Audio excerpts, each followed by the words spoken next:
सुप्रभात बच्चों, कैसे हैं आप सब। उम्मीद करती हूँ आप सब अच्छे होंगे। तो बच्चों, आज की कक्षा में हम पढ़ने वाले हैं अध्याय नंबर 9, जिसका शीर्षक है पश्चाताप। बच्चों, सबसे पहले हम पढ़ेंगे प्रस्तावना।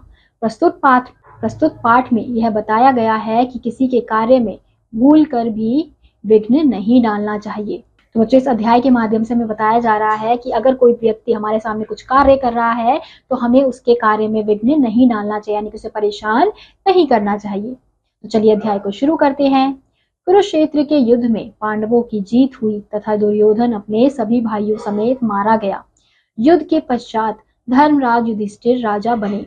अभिमन्यु पुत्र परीक्षित के युवा होने पर धर्मराज युधिष्ठिर ने शासन का भार उसके कंधों पर डालकर भाइयों और द्रौपदी के साथ हिमालय की ओर प्रस्थान किया। तो बच्चों, यहाँ पे क्या बात हो रही है? कुरुक्षेत्र की बात हो रही है। कुरुक्षेत्र के युद्ध में पांडवों की जीत हुई थी तो दुर्योधन अपने सभी भाइयों के साथ समेत मारे गए थे। तो युद्ध के पश्चात धर्मराज युधिष्ठिर राजा बने थे। तो अभिमन्यु ने अपने पुत्र परीक्षित के युवा होने पर धर्मराज युधिष्ठिर ने शासन का भार उसके कंधों पर डालकर भाइयों के साथ और द्रौपदी के साथ वो हिमालय की ओर प्रस्थान कर चुके थे। परीक्षित ने जब शासन की बागडोर संभाली तो उसे शत्रुओं का भय नहीं था, अतः इसका अधिकांश समय आखेट में बीतने लगा। एक बार जब वह आखेट के लिए वन में गया तो गर्मी के कारण उसका कंठ सूखने लगा। वह जल को खोजता हुआ शमीक के आश्रम में जा पहुंचा। उस समय शमीक ऋषि समाधि लगाए हुए थे। परीक्षित ने इस पर कोई ध्यान न देकर उनसे जल मांगा। ऋषि समाधिस्थ होने के कारण परीक्षित के आगमन व उसके जल मांगने को ना जान सके। तो बच्चों, अब यहाँ पे क्या बताया जा रहा है कि परीक्षित ने जब शासन की बागडोर संभाली तो उसे शत्रुओं का बिल्कुल भी कोई डर नहीं था और वो अधिकांश समय अपने आखेट में ही बिताते थे। तो एक बार जब आखेट के लिए वन में गए तो वहां पे बहुत ज्यादा गर्मी थी, तो गर्मी के कारण उनका जो गला है वो सूख रहा था, तो उन्हें बहुत ज्यादा प्यास लग रही थी। तो वो जल खोजते खोजते शमीक के आश्रम में पहुंच गए। तो शमीक जो है वो उस समय क्या कर रहे थे? वो अपनी समाधि लगाए हुए थे, वो ध्यान में थे। तो परीक्षित ने इस चीज पर ध्यान नहीं दिया और वो उनसे जल मांगने लगा। तो ऋषि समाधिस्थ होने के कारण परीक्षित के आगमन, उसके जल मांगने को भी ना जान सके क्योंकि वो ध्यान लगाए हुए थे। तो हम यहाँ देख सकते हैं कि किस प्रकार से ऋषि जो है वो अपने ध्यान में मग्न है और यहाँ पर जो परीक्षित है वो उनसे जल मांग रहे हैं। उन्हें शांत देखकर परीक्षित का पारा चढ़ गया। वह ऋषि को दंडित करने का विचार करने लगा। सहसा उनकी दृष्टि एक मृत सर्प पर पड़ी। उसने अपने धनुष की नोक से उस मृत सर्प को उठाकर शमीक ऋषि के गले में डाल दिया और चला आया। तो बच्चों, फिर क्या होता है कि अब उन्हें शांत देखकर परीक्षित को बहुत ज्यादा गुस्सा आ रहा था कि वो क्यों उन्हें जल नहीं दे रहे हैं, उनके प्रश्नों का उत्तर नहीं दे रहे हैं। तो वो ऋषि को दंडित करने पर आ चुके थे। तो सहसा उनकी दृष्टि में एक मृत सर्प वहां पर पड़ा हुआ था। तो उन्होंने क्या किया? उस धनुष की नोक से उस मृत सर्प को उठाकर उन शमीक जो ऋषि हैं उनके गले में डालकर वो वहां से चले गए। इस घटना के कुछ देर बाद शमीक ऋषि का पुत्र श्रृंगी आश्रम में पहुंचा। उसने पिताश्री के गले में मृत सर्प देखा। वह क्रोधित हो उठा। जब उसे पता लगा कि इस अपवित्र कर्म में महाराजा परीक्षित का हाथ है तो उसने दुखी होकर शाप दिया, आज के 7वें दिन दक्षक के डसने से परीक्षित की मृत्यु हो जाएगी। अब क्या होता है? उस घटना के कुछ देर बाद शमीक के जो पुत्र हैं श्रृंगी, वो वहां पर आ जाते हैं और अपने पिता के गले में जब वो मृत सांप को देखते हैं तो उन्हें बहुत ज्यादा गुस्सा आता है। तो जैसे उन्हें पता चलता है कि इस अपवित्र कर्म, यानी कि ये जो कार्य है वो किसने किया है? महाराज परीक्षित ने किया है, तो वो बहुत ज्यादा दुखी हो जाते हैं और दुखी होकर वो शाप देते हैं उन्हें कि आज के 7वें दिन दक्षक के डसने से परीक्षित जो है उनकी मृत्यु हो जाएगी। समाधि की समाप्ति पर शमीक ऋषि को घटना की वास्तविकता का पता चला तो उन्हें बहुत दुख हुआ। उन्होंने अपने पुत्र श्रृंगी से कहा, वत्स, इस अविवेक के लिए तुम्हें राजा को इतना कठोर शाप नहीं देना चाहिए था। ऋषि पुत्र होने के कारण तुम्हारा शाप मिथ्या नहीं होगा, अतः राजा परीक्षित को इसकी सूचना तत्काल दे देनी चाहिए। तो जैसे ही शमीक ऋषि की समाधि समाप्त होती है वैसे ही क्या होता है, अब उन्हें इस घटना का पता चलता है तो वो अपने पुत्र को यही कहते हैं कि उन्हें बहुत ज्यादा दुख होता है। तो वो कहते हैं कि देखो, तुम क्या हो? तुम ऋषि के पुत्र हो, तो तुमने जो शाप दिया है वो तो अब नहीं मिटेगा। अब तुम्हें क्या करना है, अब तुम्हें जैसे तैसे जाकर राजा को इस बारे में सूचना देनी है। राजा परीक्षित को शाप के विषय में अवगत करा दिया गया। शाप की सूचना पाते ही राजा परीक्षित घबरा गया। वह अपने बचाव का उपाय सोचने लगा। उसने इस अवधि के बीच ठोस स्तंभों वाले बहुत ऊंचे व चिकने प्रासाद का निर्माण करवाया। उस प्रासाद में किसी भी सर्प के पहुंचने की आशंका न थी। अब राजा परीक्षित उस नए प्रासाद में रहने लग गया। उसने अपने पास सर्प विषनाशक औषधियां रख ली। अब जैसे ही राजा परीक्षित को उस शाप के बारे में पता चलता है तो वो क्या कर लेते हैं, वो बहुत ज्यादा घबरा जाते हैं और अपने बचाव के लिए वो कुछ सोचने लगते हैं। तो वो क्या करते हैं, इसी अवधि के बीच वो ठोस स्तंभों वाले बहुत ऊंचे और चिकने प्रासाद का निर्माण करवाते हैं और वो उसी प्रासाद में हमेशा रहते हैं। और उस प्रासाद में सर्प के पहुंचने की बिल्कुल भी कोई आशंका नहीं थी, यानी कि कोई सांप उसके अंदर नहीं जा सकता था।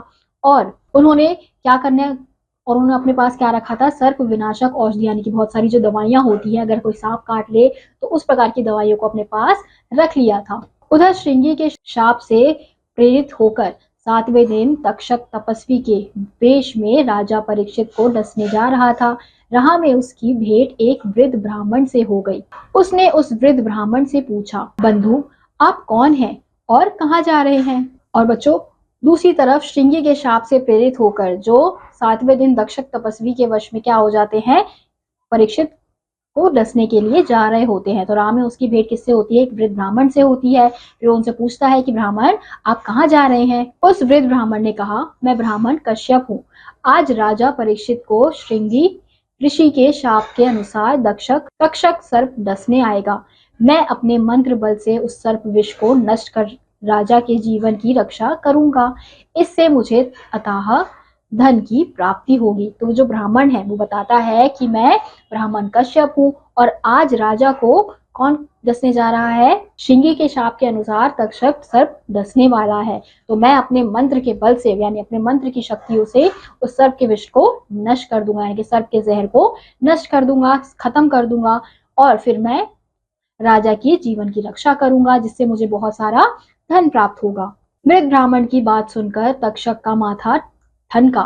फिर कुछ सोचकर बोला, अच्छा क्या आप मंत्र बल से मृतक को जीवित कर सकते हैं? तो जो वृद्ध ब्राह्मण है वो अपनी बात बताता है, तो उसकी बातें सुनकर तक्षक का माथा घूम जाता है। तो वो सोचने लगता है और वो कहता है कि क्या अपने मंत्र के बल से आप सच में किसी मृत को जीवित कर सकते हैं, यानी किसी मृत आदमी को आप जीवित कर सकते हैं?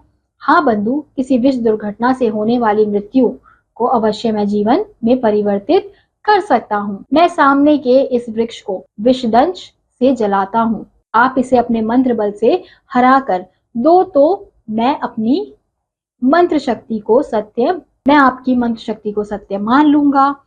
तो वो जो ब्राह्मण है वो क्या कहता है कि हाँ, अगर किसी दुर्घटना से, किसी विष के कारण किसी की मृत्यु हो जाती है तो मैं उसे वापस से जीवित कर सकता हूँ। तो वो जो सांप है वो क्या सोचता है, वो कहता है कि ठीक है, अगर ऐसा है तो मैं इस पेड़ को क्या कर दूंगा, बिल्कुल सूखा कर दूंगा। अगर आप अपने मंत्र के बल से इसे फिर से हरा भरा कर देंगे तो मैं आपकी शक्ति को मान लूंगा। इतना कहकर तक्षक ने अपनी विष ज्वाला से सामने के वृक्ष को जला दिया। मांत्रिक ब्राह्मण कश्यप ने जब मंत्र सिद्ध जल के छींटे उस जले हुए वृक्ष पर फेंके तो उस वृक्ष में पोपले फूट आई। इतना कहकर जो तक्षक है वो क्या कर देता है, उस अपने विष से उस पेड़ को जला देता है, और जो ब्राह्मण है वो अपने मंत्र से जले हुए पेड़ को फिर से क्या कर देता है, हरा भरा कर देता है। यह देखकर तक्षक आश्चर्यचकित हो उठा। उसने उस वृद्ध ब्राह्मण को अपने रास्ते से हटाने की चाल चली। वह हर्षित मुद्रा में बोला, विप्रवर, मैं अपने तपोबल से अधिक शक्तिशाली आपकी मंत्र शक्ति को मानता हूँ। जितना धन आपको राजा परीक्षित से मिलने वाला है उससे अधिक मैं दिए देता हूँ। उसे लेकर आप वापस लौट जाएं। तो ये देखकर वो बहुत ज्यादा आश्चर्यचकित हो जाता है। वो सोचता है कि अब उसे इस वृद्ध ब्राह्मण को यहाँ से हटाना होगा, नहीं तो वो राजा को जीवित कर देगा। तो वो क्या बोलता है, वो कहता है कि जितना धन तुम्हें राजा देने वाले हैं उससे ज्यादा अधिक धन मैं तुम्हें दूंगा, लेकिन तुम यहाँ से लौट जाओ। मांत्रिक ब्राह्मण परिस्थितियों को समझ गया। वह तपस्वी से प्रचुर धन लेकर लौट गया। उधर तक्षक राजा परीक्षित के लिए तोड़े जाने वाले पुष्पों में कीड़े के रूप में प्रवेश कर उस नए सुदृढ़ प्रासाद में पहुंच गया।